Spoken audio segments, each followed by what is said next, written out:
Evet, tatile girmeden gene size biraz ders anlatalım. Düzdar etek kalıbında çan gode yapma işini ve pens kapatmayı göstereceğiz. Pensin ucundan aşağıya doğru dik açıyla indik ve buradan şöyle kesiyor. Burada Yeşim Hanım. Kestikten sonra pensi kapatarak godeyi nasıl vereceğiz? Bir sonraki hikayemizde olacak. Onu keserken Yeşim Hanım ben size anlatayım. Arka ortası düz boy ipliğe gelecek. Buradaki pensimiz şu şekilde kapatıldığında şurada godemizi vermiş olacağız. Normalde böyleydi. Bunu daha önce size göstermemiştim. Farklı bir gode göstermiştim. Bunu da pensi kapatıp şöyle açtığımızda, iğnelediğimizde ve yandan da hafif bir çıkma yaptığımızda çan şeklini veririz. Eğer cetveli alıp da eteği hiç şey yapmadan ben bunu çan istiyorum deyip böyle koyarsanız, yani çan şu şekilde yapmaya çalışırsanız yanlış değil ama eksik olur. Görüntüsü de hoş olmaz. Bunu öneriyoruz. Hem ortadan hem biraz yandan açacağız. Devam edelim. Ön parçamızda da kumaş katına yerleştirmemiz gerektiği için ön pensi kapatıp godemizi bu şekilde açacağız. Kilolu olmadığı için Yeşim Hanım'ımız tek ene giriyor. Tek ene girmiyor olsaydı eğer veya tesettür giyimdeki gibi daha uzun yapmış olmamız gerekseydi daha fazla kumaşımız gidecekti. Bunu bu baştan yerleştirmemiz belki de gerekecekti. Şu an şöyle sığıyor gibi. Tabii bunlar ölçmeden yaptığımız işler, birazdan durum değişebilir. Burada pensi kapatınca ne kadar açılıyorsa o kadar verdik. Öyle söyleyeyim. Biraz da kalçamızda bir genişleme oldu. Eğer istemiyorsak bunu biraz daha aşağıya kadar kesebiliriz. Deneyeceğiz ama kalçamızdaki o bolluğu prova esnasında da alabiliriz. Öne gelelim şimdi lütfen. Cetvelimi aldım elime. Şimdi diğer godelerde 2-2 açıyorduk. Öyle yapıyorduk, farklı oluyordu. Burada da kaç santim açmışsak yan dikişten onu veriyorduk ya. Burada onu yapmayacağız. Biz godesini biraz fazla istediğimiz için yandan 2-2,5 santim gibi girip sıfırlayacağız. Burada da öyle. Hiç sıfırlamaya da bilirsiniz. Ben hafif bir çan etek istiyorum dersiniz. O zaman da gerek kalmaz. Ön ortasını da kumaş katına yerleştirdik. Düz boy ipliğine yerleştirdik. Şurayı da pardon Yeşim Hanım, belimizi yeniden çizmemiz gerekiyor. Şuradaki bel çizgimiz değişti. Şu riganın kenarından sabunla çizelim. Aynı işlemi sonra getirip burada yapmamız gerekiyor. Şimdi atlamak istemediğim, evet, etek boynunda yaparken bu şekline göre yapmaya gayret edeceğiz. Şurada Figen Hanım bir etek ucu uzatıyor. Onu da onun videosunda size. Bakınız şuradaki kırıklığı rigamızla, pistolemizle düzeltiyoruz. Aynı işlemi getireceğiz. Şimdi şuraya koyalım. En uygun yeriyle biraz daha şöyle kaydıralım. Biz biraz daha, tamam.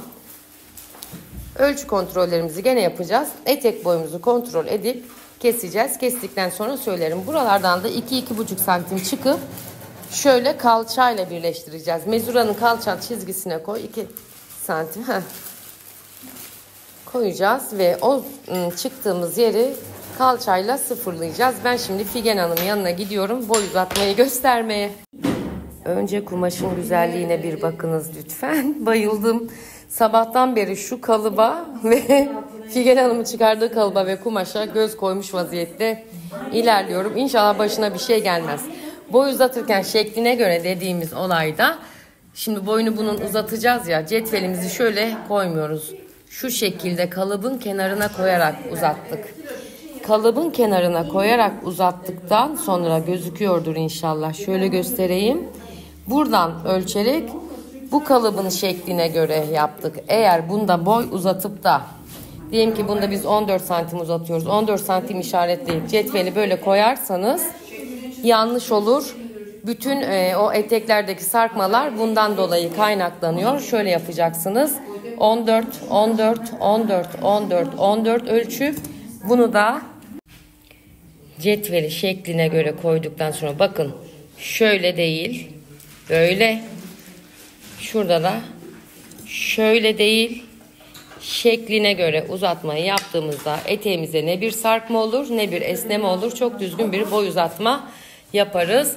Patronu Dikiş Dergisi'nden bu arada kalıbımız. YouTube kanalımda da o dergilerin açıklamaları var, bakabilirsiniz. Şimdi sıra geldi kolumuzu düz boy ipliğine göre yerleştirmeye ve inşallah kesmeye. Kolay gelsin.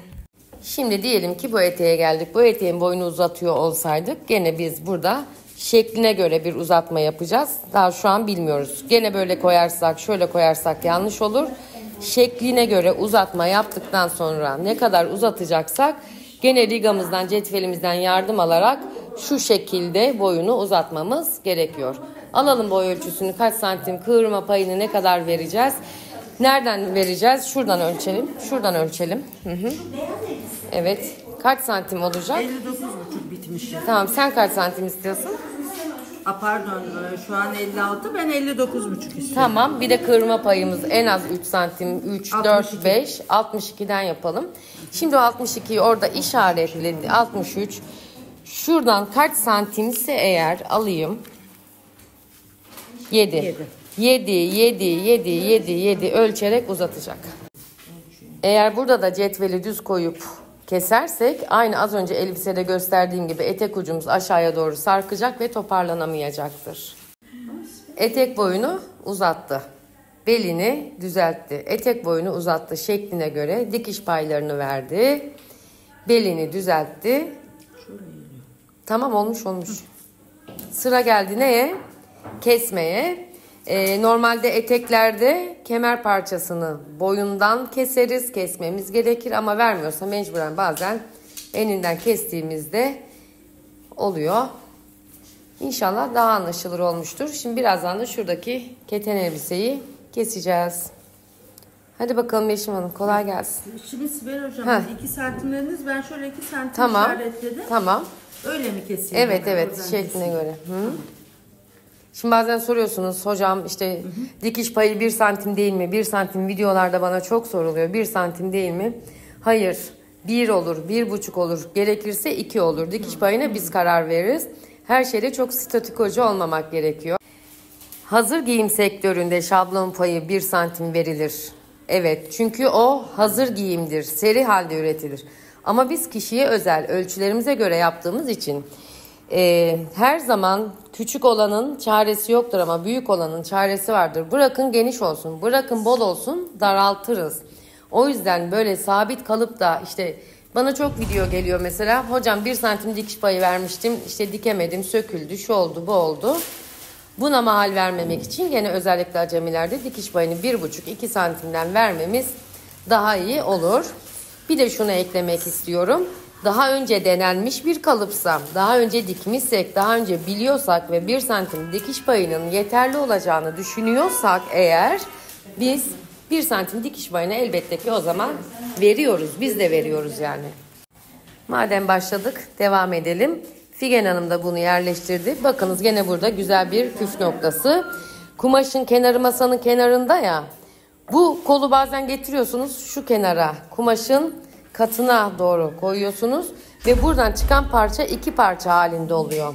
Ama kumaş kenarına doğru eğer koyarsanız buradan bize bütün bir parça kalır. Ve bu her kumaşın bir yeri vardır mantığından yola çıkarak. Hiçbir kumaşın da çöp olmadığını düşünürsek bize daima bütün parçalar gerekir ve ekonomik bir yerleştirme yapmamız gerekir. Şimdi bir de burada Duygu Hanım'ın eşofman altını göstereyim. Duru kumaşın kalıbını. Biz çok diktik. Duru kumaş kalıbında da önce kenar kenara masanın kenarına yerleştirmişti. Sonra baktık ki bu kadar enden çıkabiliyor. Gene kumaşı bütün halde bırakmak için bu şekilde katladık. Bize lazım olan yeri kadar katladık kumaşı ve düz boy ipine dikkat ederek bu şekilde koyduk.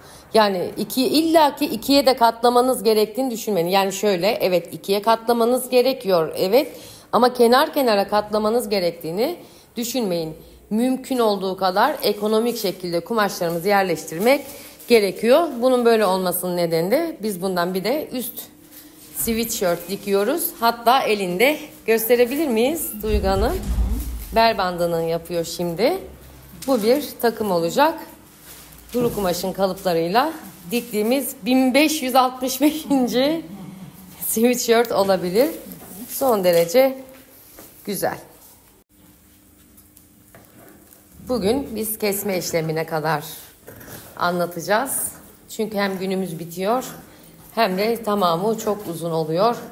Belki bir gün dikimini de anlatırız ama elbise videom YouTube kanalımda çok fazla var. Orada da bakın Yeşim Hanım kesiyor. Sınıfımda ilerleye gidiyorum. Biraz gürültülü bir video olsa da yapacak bir şey yok. Burada da teyelleyerek güzel çalışan Duygu Hanım'ımız var. İnşallah faydalı olmuştur bu gönderiler sizin için. Umuyorum işinize yarar ve umuyorum ki uygularsınız, yaparsınız inşallah. Bugün ders bitmiyor. Şimdi godesini açmışken size nasıl bir gode açıldı onu da göstermek istedim açıkçası. Şöyle bir üzerinde de görürüz umarım. Burası arka ortası olacak. Eğer gizli fermuar yapacaksak arka ortasını dikmeden önce fermuar takmamız gerekiyor. Yapmayacaksak normal dikip fermuar boşluğunu bırakıp fermuarımızı dikebiliriz. Evet, Yeşim Hanım şimdi yanlarını teyelledi. Beline koy hafifçe. Böyle bir şey istiyorduk zaten. Böyle de bir şey elde etmiş olduk. Güzel çalışma oldu, değil mi? Ellerine sağlık Yeşim Hanım. Evet, Yeşim Hanım beni kırmadı, giydi iğneliyken. Dönebilir misin? Hafif de belini kaldırsan şöyle. Tamamdır. Artık terliğimizin, çorabımızın da kusuruna bakmayın. Ben rica ettim, bizi kırmadı. Sağ olasın. Ellerine sağlık. Tam üzerimize cuk diye oturdu. Dikiş sınıfının bu güzel sınıfında kalın. Sevgiyle kalın. Hiç Nazan Hanım yaptığı işleri göstermedik. Bir dahakine sadece Nazan Hanım'a. Ama onun Instagram'da çok güzel videosu var. Overlocksuz sweatshirt videosu vardı. Onu da izlemenizi öneriyorum. Lütfen abone olmayı da, takip almayı da unutmayın. Çünkü bunların hepsini YouTube'a yükleyeceğim. Hikayelerde kaldığı zaman kaybolup gidiyor. Videoları düzenleyip YouTube kanalımda da her zaman istediğiniz zaman izleyebilirsiniz. Sevgiler.